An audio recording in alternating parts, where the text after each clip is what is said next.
Trade management. In this lesson, we'll focus on trade management. We'll cover 7 topics that will make your trade management more efficient and your trades more profitable. We are going to start with a quick watch list, perfect risk late entry, trailing stops and risk-free trades, early exits, ideal timeframes and instruments to trade, and high impact news.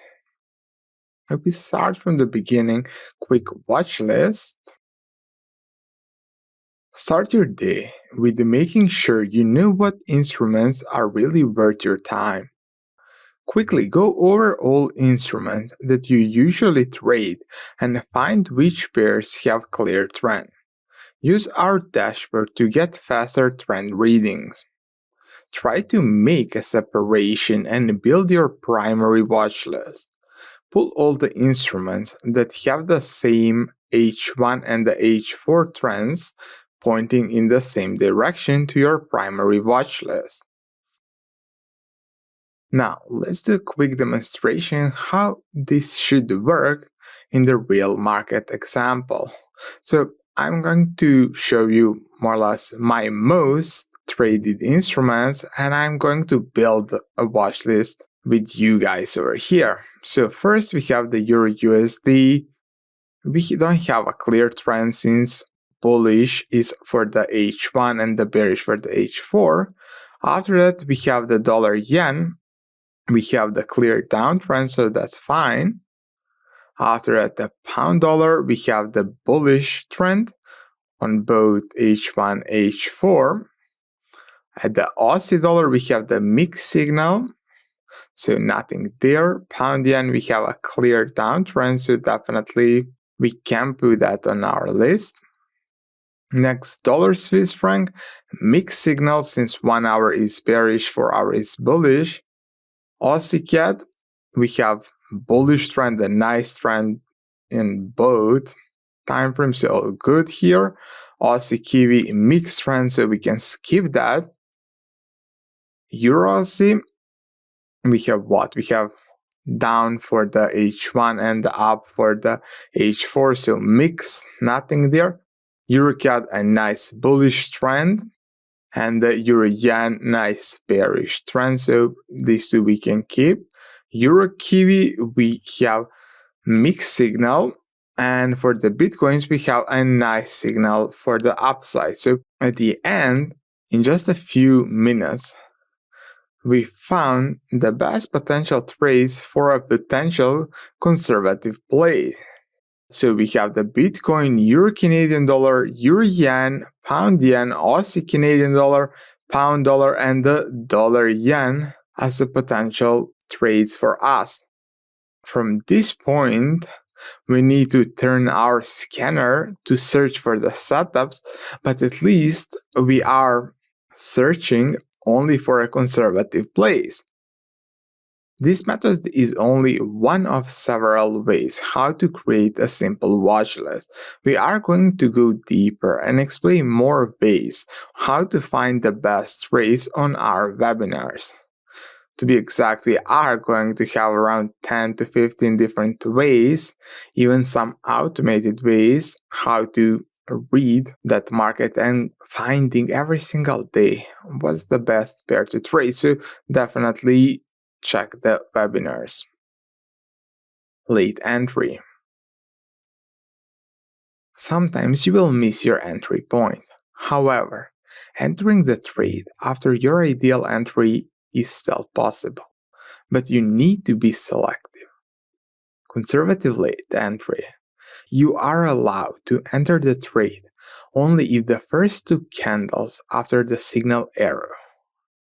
Enter the trade only if the price remains around your original entry level, while using the stop loss and take profit from the original entry point.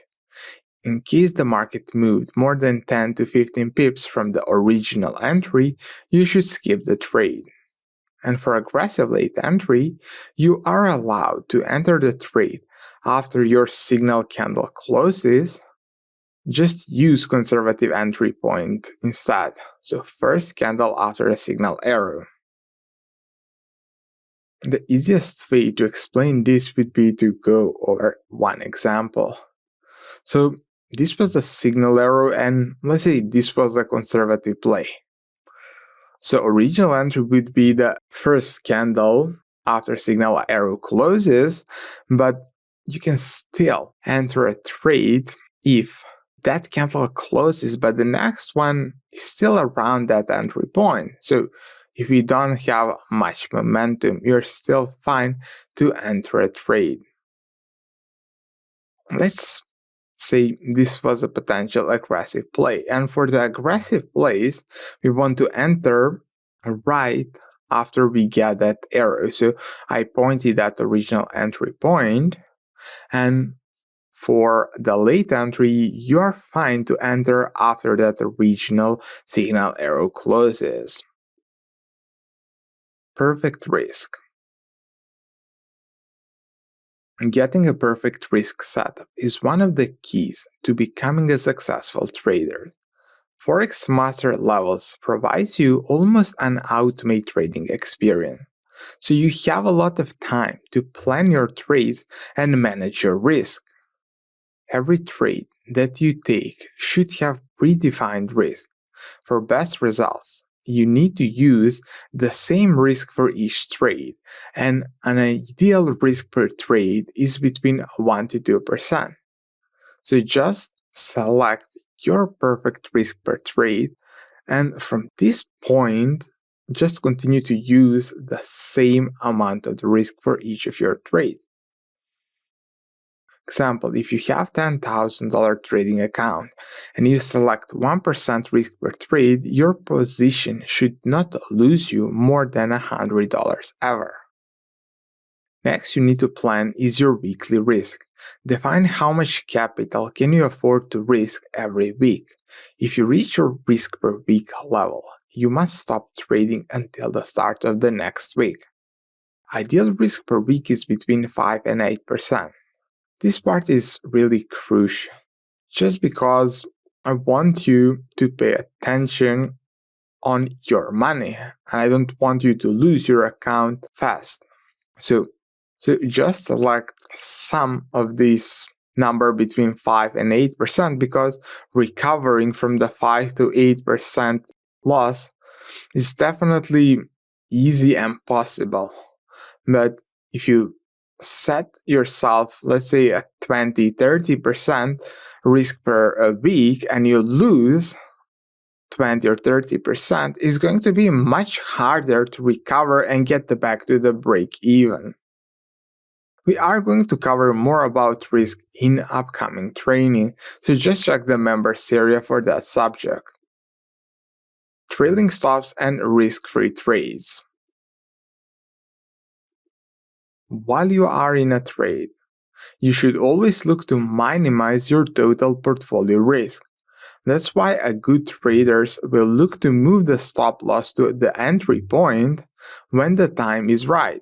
That's what we call risk-free trade. In FML system, there are a few options to create risk-free trades. The easiest way is to wait for your trade to reach 1-to-1 risk reward, and after that you can freely move the stops to break even. Or you can wait for your FML channel to come towards your entry level, and you can move the stops after that. Let me explain you moving the stop loss to break even with the channel on this example. So if we see this bearish arrow and say this was our potential short signal, and we say this was our entry point, we would wait for that red channel to come to that level, and that happened here. So only there you are fine to move the stop to break even.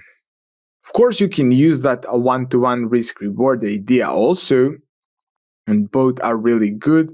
It's more about the situation, because sometimes one is going to be better than the others.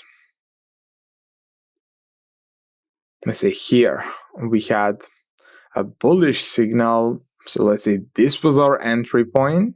So we are waiting for our green channel line to come to that entry point, and that happened here. So after that, you are fine to move your stops to the entry point, creating yourself a risk-free trade. Early exits. There are a lot of things that move the market. We're not going to reach our take profit every time. So we need to watch for a potential exhaustion formation from our indicator. If you are in a trade and you get an exhaustion alert, you can do one of two things. Close the entire trade. This is probably a better choice for aggressive traders. Or close half of your trade and move the stop loss to break even, just to make sure that you can't lose any money. But also pay yourself for taking the trade at the first place. On the images on the next slide, you'll see the place where the exhaustion indicator appeared during 2 of our trades. So over here, EUR-Kiwi trade, we were in the long trade, and around the middle of our trade, exhaust appeared. Since this was a conservative trade, I decided to book half of the trade and move stops to break even. And the second trade over here, we had a short trade.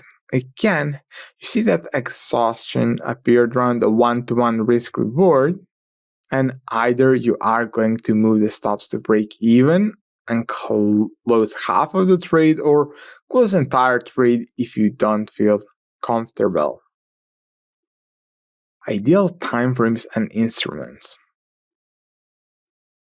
For aggressive trading, the ideal timeframes are 15 minutes and 30 minutes charts. For conservative trading, the ideal timeframes are the 15 minutes, 30 minutes, and 1 hour. You can go higher, of course, with the conservative trades, but definitely I found that M15, M30, and the H1 work really good. Our system was optimized for this group of instruments. From majors, we have the Euro USD, Dollar Swiss franc, Pound dollar, Aussie dollar, Kiwi dollar, Dollar CAD. From the yen group, Dollar yen, Euro yen, Pound yen, and the Aussie yen. From the crosses, Euro Aussie, Euro CAD, Euro Kiwi, Aussie Kiwi, Pound Swiss franc, Euro Pound. From the cryptocurrencies, Bitcoin, commodities, gold, silver, crude, and from the indices, Dow Jones and the DAX. These instruments were tested and preset for best results already, but you can use our system on any instrument your broker offers with similar success rate. To prevent people from using smaller timeframes like 1 minute or 5-minute charts, we have disabled our signal indicator so it will not work on them. So every time you switch between 1 minute and the 5-minute chart, you won't see any signal arrow appearing.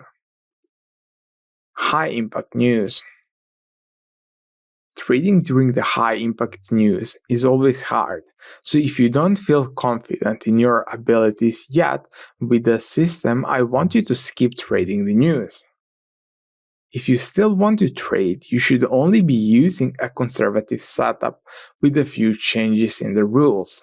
Your risk per trade must be smaller, half of your normal size. So if you use 1% for a trade, definitely you should drop that to a 0.5% during the news. And you should target a 1-to-1 and 1-to-2. So more or less, your entry is the same as in the conservative, but your take profits are the same as aggressive trades. So over here, we can see the dollar yen really dropped strongly lower. We got that bullish signal arrow, and we got that confirmation from our MSC and the SSC.